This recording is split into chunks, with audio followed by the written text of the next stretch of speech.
పరిశుద్ధాత్మ అభిషేక అంజూర పండుగ జరుగు స్థలముల వివరములు. విజయవాడ మరియు పరిసర ప్రాంత ప్రజలకు ముఖ్య గమనిక. పరిశుద్ధాత్మ అభిషేక అంజూర పండుగ ఫిబ్రవరి 6వ తేదీ శుక్రవారం ఉదయం 8 గంటల నుండి జరుగును.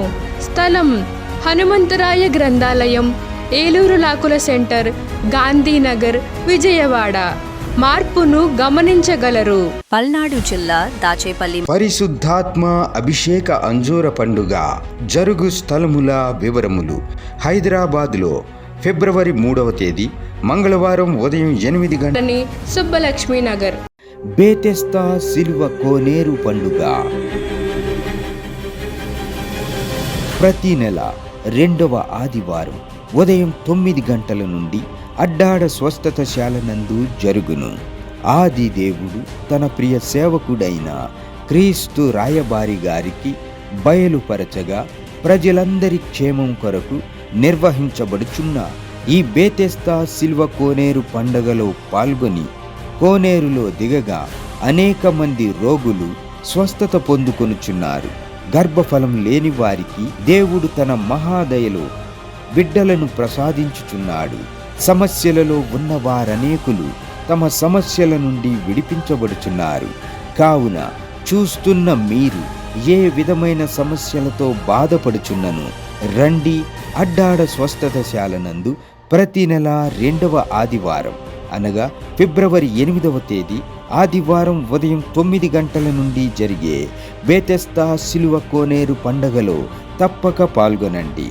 ముఖ్య గమనిక: ఈ పండగలో పాల్గొను వారందరికీ ప్రార్థించి ఆశీర్వదించిన అంజూర ఫలమును ఉచితముగా అందించెదరు. ఆరాధన అనంతరం ఉచిత ఆశీర్వాద భోజన వసతి కలదు.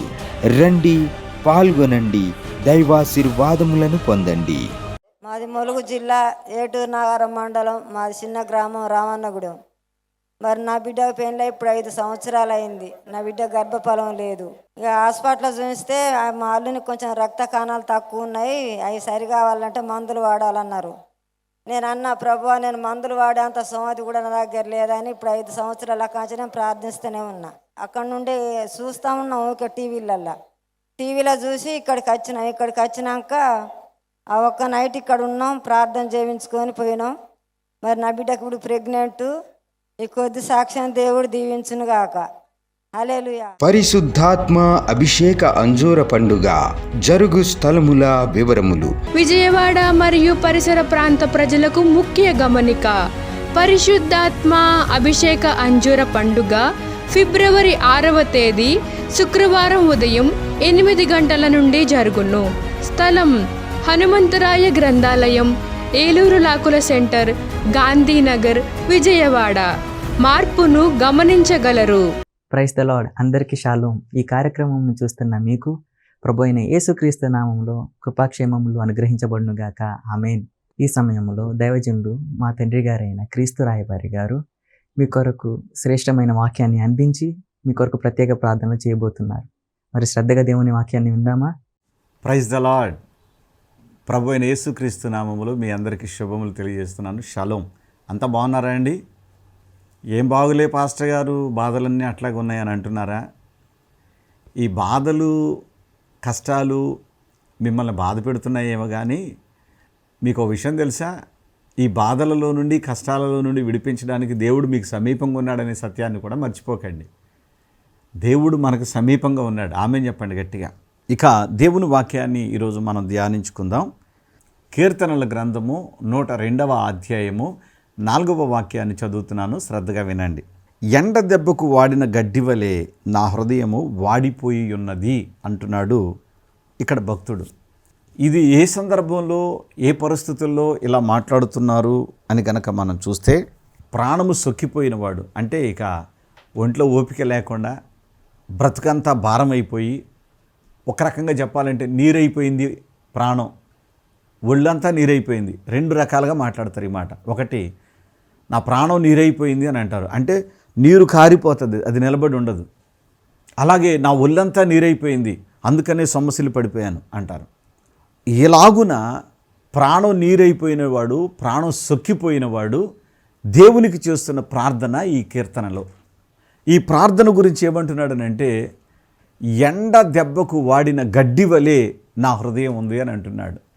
ఎందుకో తెలుసా?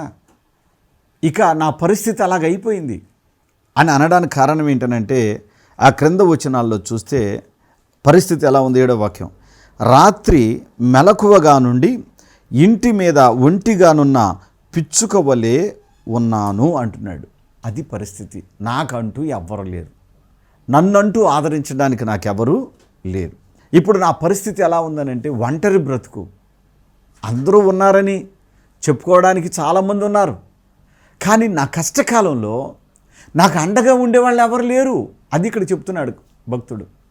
ఆ బాధను ఎవరికి చెప్పుకుంటున్నాడనంటే, ఇక అంతర్మదనం, ఇక దేవుడు తప్ప వేరొక దిక్కు లేదు అనుకున్నప్పుడు చేస్తున్న ప్రార్థన ఈ ప్రార్థన. చాలామంది శ్రమలు ఉన్నప్పుడు, కష్టాలు ఉన్నప్పుడు వారు ఏం చేస్తారనంటే, వారి మదిలో కొంతమంది ఉంటారు. అది అన్నయ్య కొడుకో, తమ్ముడు కొడుకో, అమ్మమ్మో, చిన్నమ్మో, పెద్దమ్మో, పెదనానో, మామయ్యో, అన్న తమ్ముళ్ళు, ఎవరో ఒకడు స్నేహితులు, శ్రేయోభిలాషులో ఎవరో ఒకడు మదిలో ఉంటారు. వాళ్ళను కనుక ఆశ్రయిస్తే ఆదరిస్తారేమో అనే మనసు వచ్చేస్తుంది.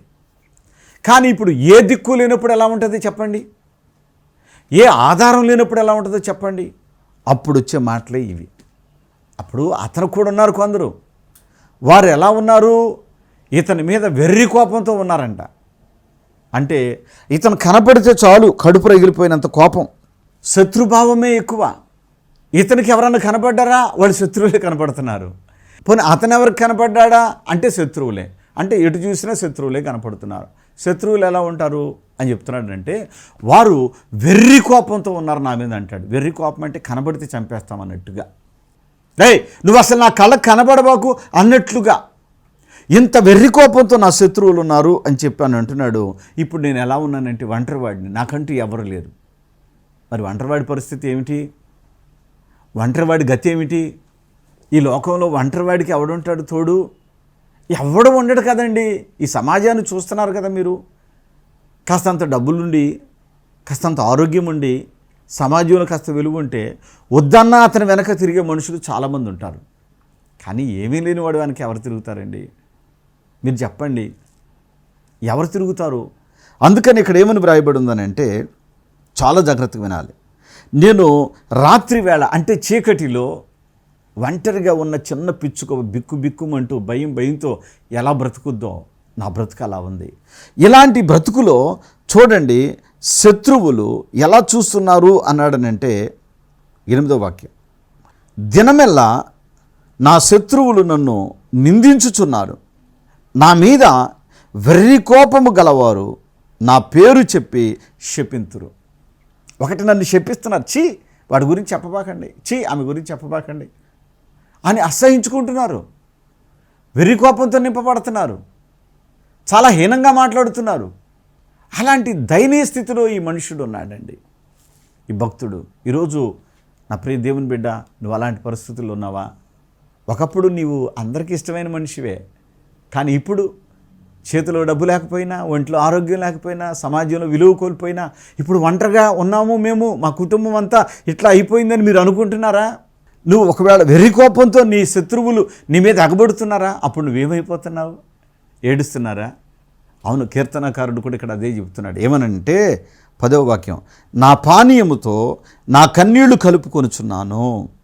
అంటే నేను ఏడుస్తూ ఉంటే ఆ ఏడుపుతో గొంతెండి కాసినన్ని నీటి చుక్కలు త్రాగుదామని గ్లాసు పట్టుకుంటే నా కళ్ళల్లో నుండి కారుతున్న నీరు వచ్చి ఈ గ్లాసులో పడుతుంది. ఈ నీళ్లతో పాటు ఆ కన్నీళ్లు కూడా త్రాగాల్సి వస్తుంది. ప్రభువా, నా పరిస్థితి అంత దారుణంగా ఉందని మాట్లాడుతున్నాడు. నా ప్రియ దేవుని బిడ్డ, ఇలాంటి పరిస్థితులు ఈ లోకంలో చాలామంది ఎదుర్కొంటున్నారు.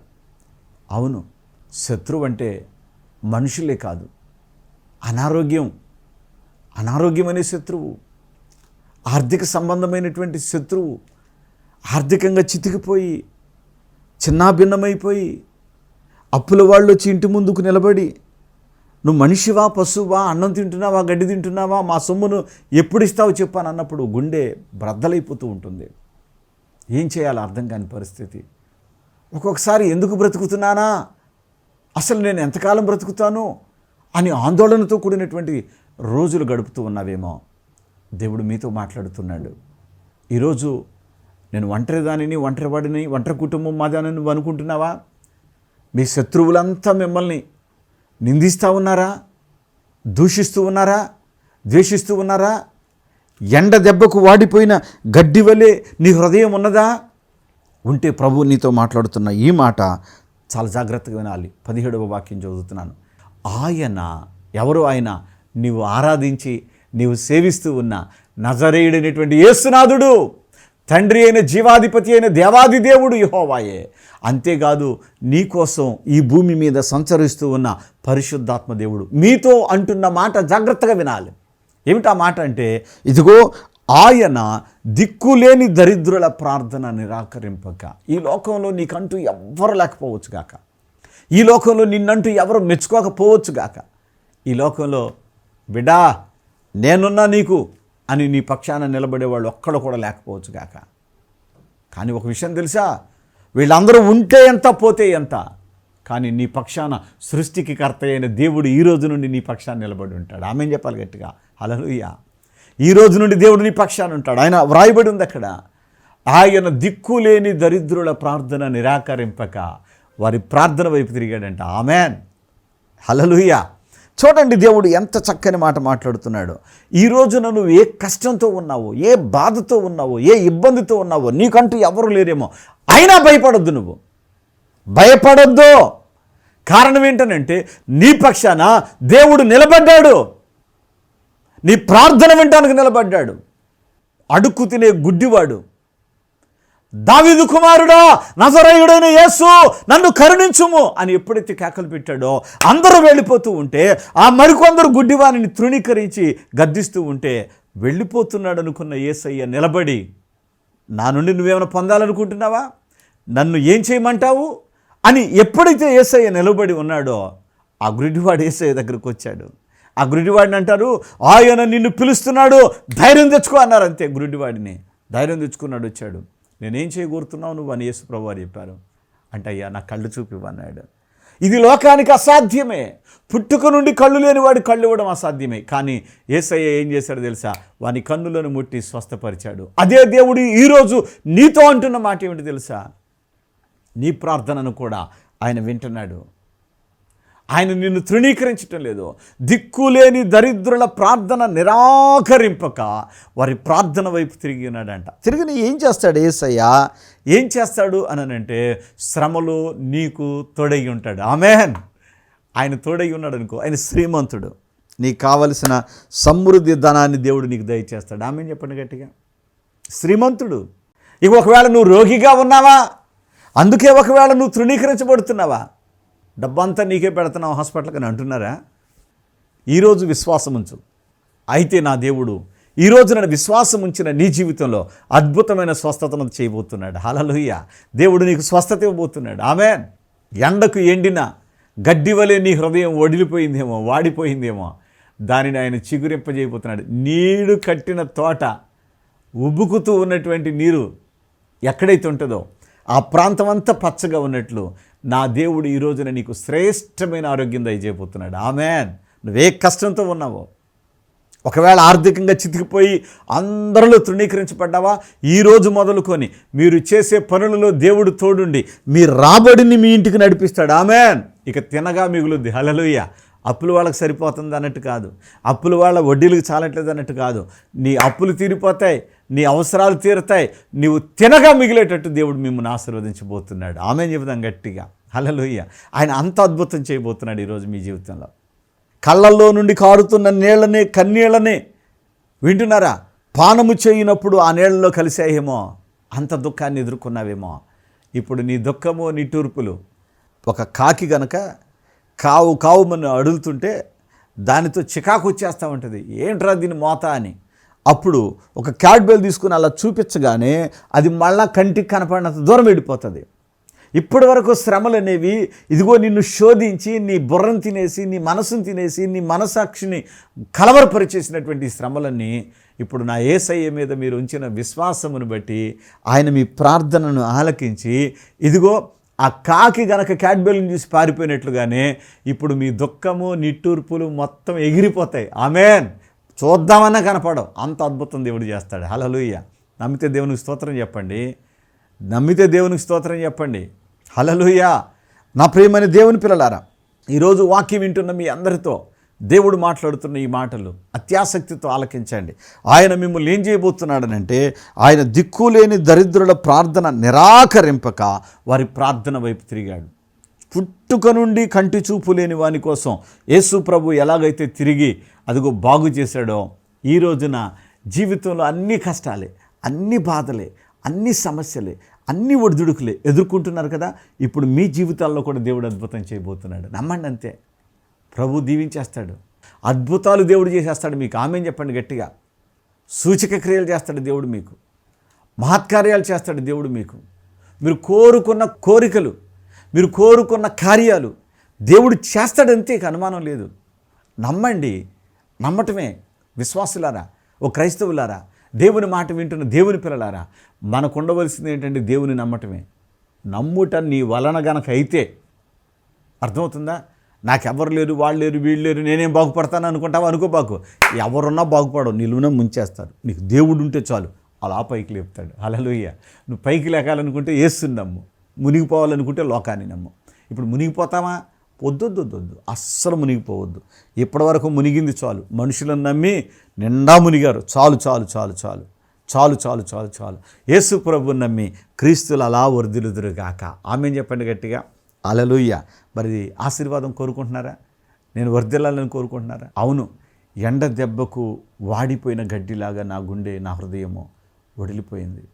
నాకంటూ ఎవరూ లేరు, ఒంటరి దానిని, ఒంటరి వాడిని అనుకున్నాను. కానీ నా ప్రభువు నా పక్షాన ఉంటాడని ఈరోజు నేను విన్నాను. కాబట్టి నా ప్రార్థన వైపు నా ప్రభువు తిరిగి నా కన్నీళ్లను తుడిచి నా బ్రతుకుని నాట్యంగా మార్చాలని నేను కోరుకుంటున్నాను పాస్టర్ గారు అంటే, దయచేసి మీరు నీళ్లను, నూనెను, ద్రాక్షరసాన్ని దగ్గర పెట్టుకోండి. వాటి కొరకు ప్రార్థన చేస్తాను. పరిశుద్ధుడా, ప్రేమగల తండ్రి, మీకు స్తోత్రాలు. ఇప్పటి వరకు శ్రేష్టమైన మీ మాటలను వినిన ఈ కుమారులను, కుమార్తెలను అయ్యా కృపలో జ్ఞాపకం చేసుకొని ఈ బ్రతుకులను ధన్యకరముగా మార్చుము దేవా. అవును ప్రభువా, అన్ని శ్రమలు, కష్టాలు, ఇరుకులు, ఇబ్బందులు అనుభవిస్తూ బ్రతికారు నాయన. ఇప్పుడు నీ ఆశీర్వాదములతో నీ బిడ్డలు బ్రతుకున్నట్లు సహాయం చేయండి. మీ మేలులతో నీ బిడ్డలను నింపమని వేడుకుంటున్నాను నాయన. ఈ సంవత్సరం నీ పిల్లలు ఏ మేలులు పొందాలని ఆశ కలిగి ఉన్నారో, ఇంకా వాటిని పొందలేక ఆశతో మీ వైపు చూస్తున్నారో, ఉద్యోగాల, వివాహమా నా తండ్రి నాయన, జీవితంలో ఉన్నతమైన స్థితిన నాయన, గృహాన్న ఏం కోరుకుంటున్నారో, సంతానము కోరుకుంటున్నారో నాయన, నీ కార్యములు చేసి నీ పిల్లలను ప్రభువా మీరు తృప్తిపరచమని నాయన, నీ బిడ్డల దగ్గర ఉన్న నీళ్లను, నూనెను ఆశీర్వదించండి.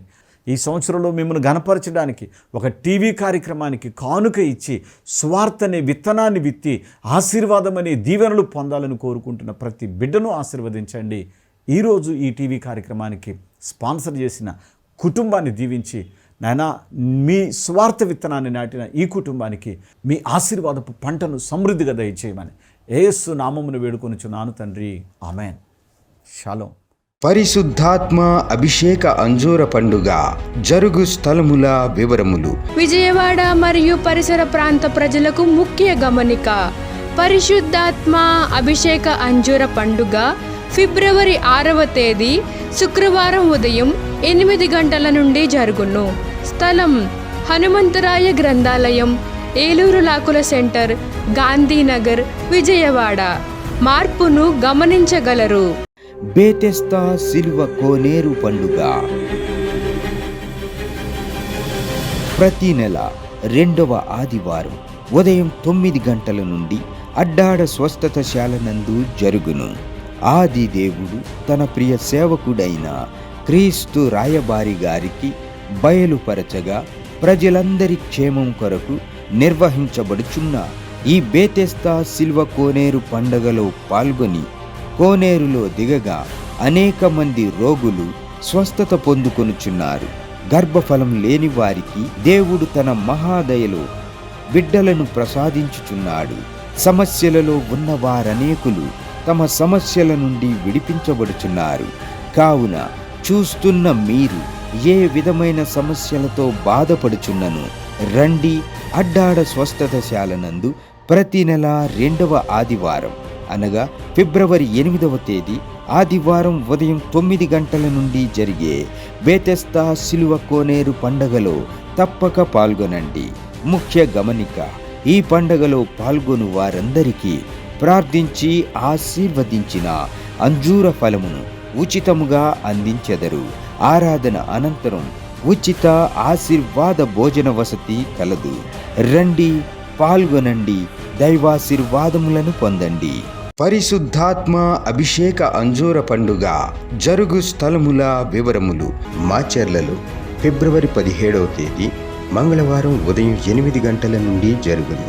స్థలం మానుకొండ కళ్యాణ మండపం, మున్సిపల్ ఆఫీస్ దగ్గర, పల్నాడు జిల్లా, మాచర్ల. కాకినాడలో ఫిబ్రవరి 18వ తేదీ బుధవారం ఉదయం 8 గంటల నుండి జరుగును.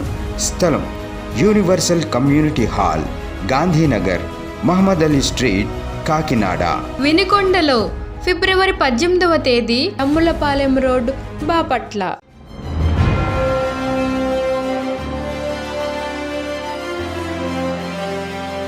Praise the lord. ఇప్పటివరకు దేవుని యొక్క శ్రేష్టమైన వాక్యాన్ని విన్నారు కదూ. మీరు ఈ వాక్యం వినడానికి ఇదిగో ఈ ఫోటోలలో కనబడుతున్న ఈ 2 కుటుంబాల కోసం మనం ప్రార్థన చేద్దాం. కన్నడ మూస్తారా? పరిశుద్ధుడా, ప్రేమగల తండ్రి, మీ ఘనమైన నామమునకు వందనాలు, స్తోత్రాలు, స్తుతులు ఆయన. మీ కృపలో ఈ టీవీ కార్యక్రమాన్ని స్పాన్సర్ చేసిన ఈ బిడ్డలను మీరు ప్రత్యేకంగా ఆశీర్వదించండి. నజరేయుడైన యేసు నామములో ఈ చూస్తున్న వాళ్ళు కూడా, మేము కూడా మా దేవుని సేవను ప్రబల చేయాలని స్పందించి నీ బిడ్డలు కూడా ఒక టీవీ కార్యక్రమానికి స్పాన్సర్ చేసి మిమ్మల్ని గనపరుచినట్లు నీ బిడ్డలకు కృపను అనుగ్రహించమని యేసు నామమున అడుగుచున్నాను తండ్రి, ఆమేన్. షలోం. పరిశుద్ధాత్మ అభిషేక అంజూర పండుగ జరుగు స్థలముల వివరములు. విజయవాడ మరియు పరిసర ప్రాంత ప్రజలకు ముఖ్య గమనిక. పరిశుద్ధాత్మ అభిషేక అంజూర పండుగ ఫిబ్రవరి 6వ తేదీ శుక్రవారం ఉదయం 8 గంటల నుండి జరుగును. స్థలం హనుమంతరాయ గ్రంథాలయం, ఏలూరు లాకుల సెంటర్, గాంధీనగర్, విజయవాడ. మార్పును గమనించగలరు. మీ ప్రార్థన అవసరతలు తెలియచేయుటకు మరియు మీ కానుకలు పంపించుటకు మా చిరునామా క్రీస్తు రాయబారి ఎన్ శ్రీనివాసరావు, సిలువ మిషన్ స్వస్థతశాల, అడ్డాడ, పామరు మండలం, కృష్ణా జిల్లా. Pin code 521390.